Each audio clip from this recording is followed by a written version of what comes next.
ان سے اکثر عشق بھی ہو جاتا ہے لوگوں کو اور عقیدت بھی ہو جاتی ہے. عشق کیوں ہو جاتا ہے؟ یہ گلابی کپڑے پہن کے اور ایسے پھونکوں والی سرکار بن کے آئے ہوئے ہوتے ہیں خوبصورت اسٹائل میں.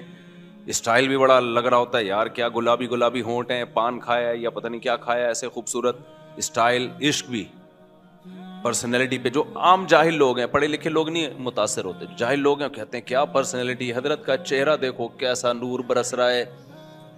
اور عقیدت تو ہوتی ہے کہ پھونک لگایا گھٹنا صحیح, پھونک لگایا بینائی واپس. تو جب دونوں چیزیں جمع ہو گئیں پھر تو بیڑا غرق, پھر تو بیڑا غرق. تو اس لیے پیر بنانے سے پہلے بہت سوچا کرو, شادی سے پہلے اتنا نہ غور کرو, تفتیش کرو جتنا کسی کو پیر و مرشد بنانے سے پہلے کرتے ہو. آج جو اٹھا جا کے بیعت کر کے اس کے ہاتھ پہ بیعت ہو گئے. ایسا تھوڑی ہوتا ہے بھائی. اللہ تک پہنچنے کا ذریعہ ہوتا ہے پیر و مرشد.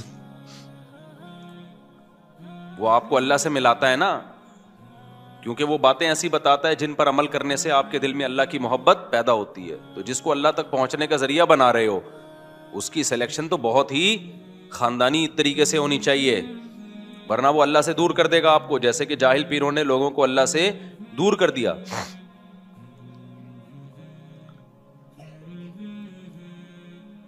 اور اسی طرح سے بغض اور مجبوری دونوں اگر کہیں جمع ہو جائیں, نفرت بھی ہو اور اس کے خلاف بولنا آپ کی مجبوری بھی ہو, پھر تو بربادی ہے. تو آج ایسا بھی ہو رہا ہے, نفرت بھی ہوتی ہے اپنے مخالف لیڈر سے, اور اس کی مخالفت اتنی زیادہ کر چکے ہوتے ہیں کہ اب اس کے خلاف بولنا آپ کی مجبوری بھی بن چکی ہوتی ہے.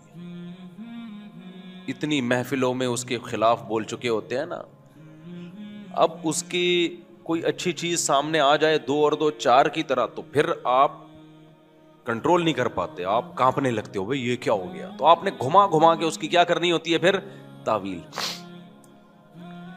اس لیے میرا تو یہ کہنا ہے کہ آپ الیکشن میں جس کو بہتر سمجھو ووٹ دے دیا کرو جا کے, اور آپ جس کو بہتر سمجھو اس کے دھرنے میں بھی شریک ہو جاؤ. یہ تو سب چیزیں سیاست کا حصہ ہے. زبانوں پہ کیا کرو, کنٹرول, زبان پہ کنٹرول کرو. زبان سے نہ کسی کی مخالفت میں حد سے آگے نکلو, نہ کسی کی حمایت میں حد سے آگے نکلو. کنٹرول. نبی صلی اللہ علیہ وسلم نے حضرت ابو بکر سے کیا فرمایا کہ لوگوں کو یہ زبان الٹے منہ جہنم میں ڈالے گی. یہ زبان ہے جو اوندھے منہ جہنم میں ڈالے گی لوگوں کو. اعتدال سے بھائی. دوسرا, جو لوگ میمز بناتے ہیں, اس طرح کی میمز بناتے ہیں جس میں کسی بھی سیاسی لیڈر کو بندر یا کتے کی شکل میں دکھایا جا رہا ہے, یہ اخلاق سے گری ہوئی حرکت ہے. یہ اس کی علامت ہے کہ آپ اخلاقیات کی ساری حدود کو توڑ چکے ہو. یہ غلط ہے. میں سمجھا پا رہا ہوں اپنی بات؟ اتنا آگے مت جاؤ. اپنی ہمیں یاد ہے کہ ہمارے ایک استاذ تھے, انہوں نے ان کے پاس ایک شخص اپنے بیٹے کو لے کر آیا, وہ مدرسے میں پڑھتا تھا, سدھر نہیں رہا تھا وہ بچہ. بڑا پرانا واقعہ ہے لیکن کچھ واقعات ایسے ہیں جو یاد رہ جاتے ہیں ہمیشہ کے لیے, ان سے سبق ایسا ملتا ہے.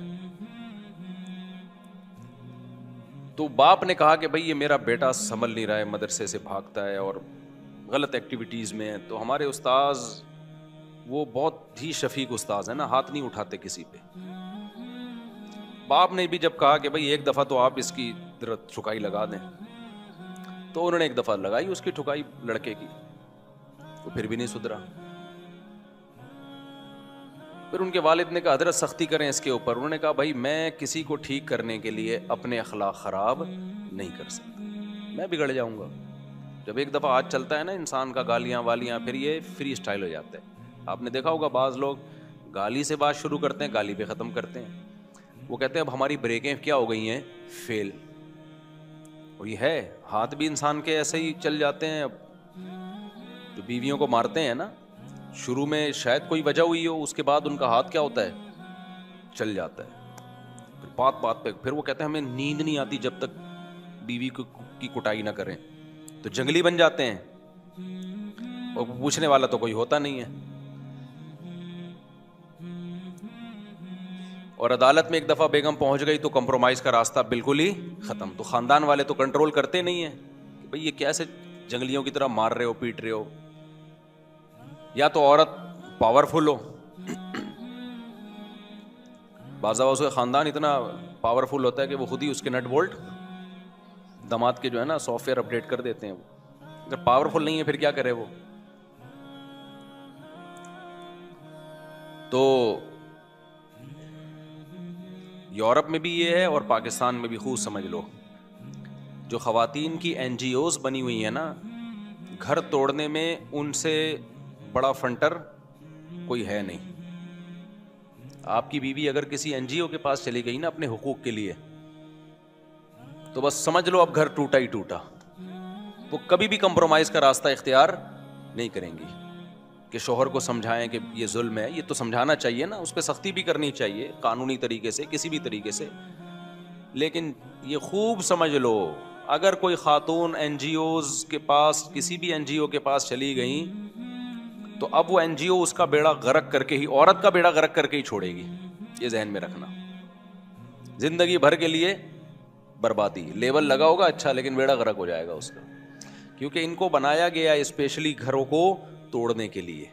میں جو بار بار خاندان کی بات کر رہا ہوتا ہوں, فیملی سسٹم کی بات کر رہا ہوتا ہوں, اس لیے کہ جو اسلام دشمن قوتیں ہیں نا, وہ بار بار فیملی توڑنے ہی کی بات کر رہے ہیں. اس کے علاوہ ان کا اور کوئی ٹاپک بولتے کیوں نہیں ہے نہیں. اور کام بھی وہی ہم تو صرف باتیں کر رہے ہیں نا, کام کیا کر رہے ہیں ہم, وہ کام بھی وہی پیسہ بھی اسی پہ خرچ کر رہے ہیں. توڑو ان کو. کیا کرو, بھائی کو بہن سے توڑو, شوہر کو بیوی سے توڑو, بیٹی کو باپ سے توڑو. سمجھتے ہو کہ نہیں سمجھتے؟ بیٹی کو باپ کا باغی بناؤ اور ماں کا بھی باغی بناؤ. بہن کو کس کا باغی بناؤ؟ بھائی کا باغی بناؤ. بیوی کو کس کا باغی بناؤ؟ شوہر کا باغی بناؤ. بہو کو کس کا باغی بناؤ؟ ساس سسر کا باغی بناؤ. جس حد تک بغاوت ہو سکتی ہے اس پہ اربوں روپے کے سرمایہ خرچ ہو رہے ہیں. ان کو اس سے کوئی غرض نہیں کہ پی ٹی آئی آتی ہے یا جے یو آئی آتی ہے. ٹھیک ہے نا, وہ کہہ رہے ہیں جو بھی آئے اس ٹاسک پہ ہم نے کام کرنا ہے.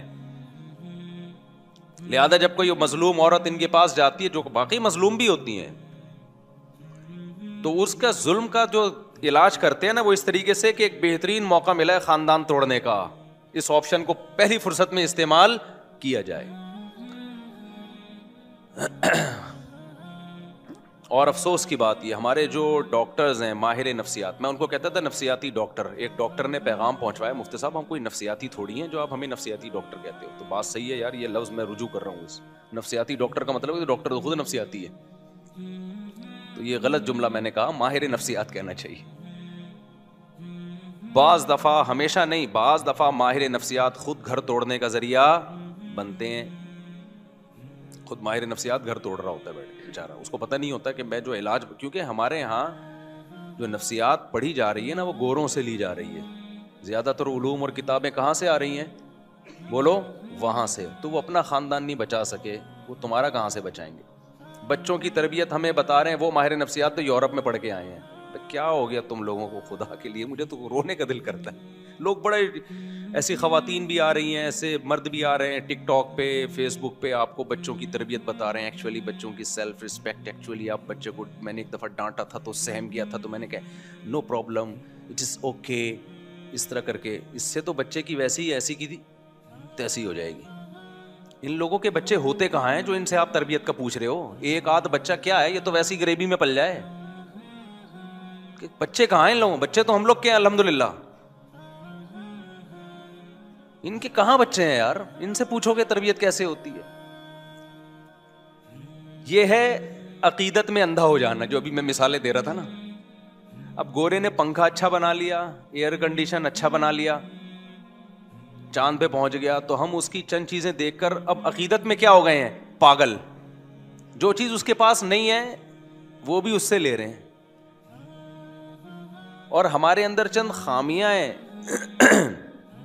وہی, اور وہ بھی ہماری نہیں ہے, ہمارے حکمرانوں کی وجہ سے ہیں. ہماری ہوتی تو یہیں کے ڈاکٹر یورپ میں کیوں ہوتے؟ امریکہ میں اتنی بڑی بڑی پوسٹوں پر کیوں بیٹھے ہوئے ہوتے بھائی؟ یہیں کے سائنٹسٹ اتنی بڑی بڑی پوسٹوں پر بیٹھے ہوئے ہیں. ٹاپ 10 سائنسدانوں میں پاکستانی کا شمار ہوتا ہے, ایک پاکستانی کا. تو اس کا مطلب پروڈکٹ غلط تھوڑی ہے, حکمران ہے جنہوں نے بیڑا غرق کر کے رکھا ہوا ہے. تو جب بیڑا غرق ان لوگوں نے کیا ہوا ہے نا ہمارا, تو اب اس کی وجہ سے کچھ ہمارے اندر برائیاں بھی پیدا ہو گئی. تو ان برائیوں کی وجہ سے بغض اور نفرت میں ہم اتنا آگے چلے گئے کہ اب ہر اچھائی بھی ہمیں کیا لگتی ہے, برائی لگتی ہے. تو یہ بھی بیلنس نہیں ہے. تو گورے سے مت پوچھا کرو بھائی, ماہر نفسیات جو ہے نا, وہ گورا اپنی قوم کو ڈپریشن سے نہیں بچا سکا, وہ اپنی قوم کو اسٹریس سے نہیں بچا سکا. اسٹریس کا اصل علاج اسلام کے پاس ہے. کچھ ماہر نفسیات ایسے ہیں جو مذہب کو بھی فالو کرتے ہیں, وہ بتاتے ہیں, وہ قرآن کی آیتیں ہی بتا رہے ہوتے ہیں. ٹھیک ہے, میں سارے ماہر نفسیات کو غلط نہیں کہہ رہا, لیکن ہمارے یہاں میجورٹی جو ماہر نفسیات کی ہے ان کو نہیں پتا میرے بھائی. چند اصول تو ہیں, وہ تو اسلام پہلے سے بتا چکا ہے, لیکن جو اصل چیز ہے نا وہ بتا دے گا, عمل نہیں کروا سکتا کیونکہ خود اس کا عمل نہیں ہوگا. سب سے پہلا اصول ہے دنیا کو مسافر خانہ سمجھو, یہ رہنے کی جگہ ہی نہیں ہے, ایسی کی تیسی, ختم. ٹینشن کیا ہوئی, ختم.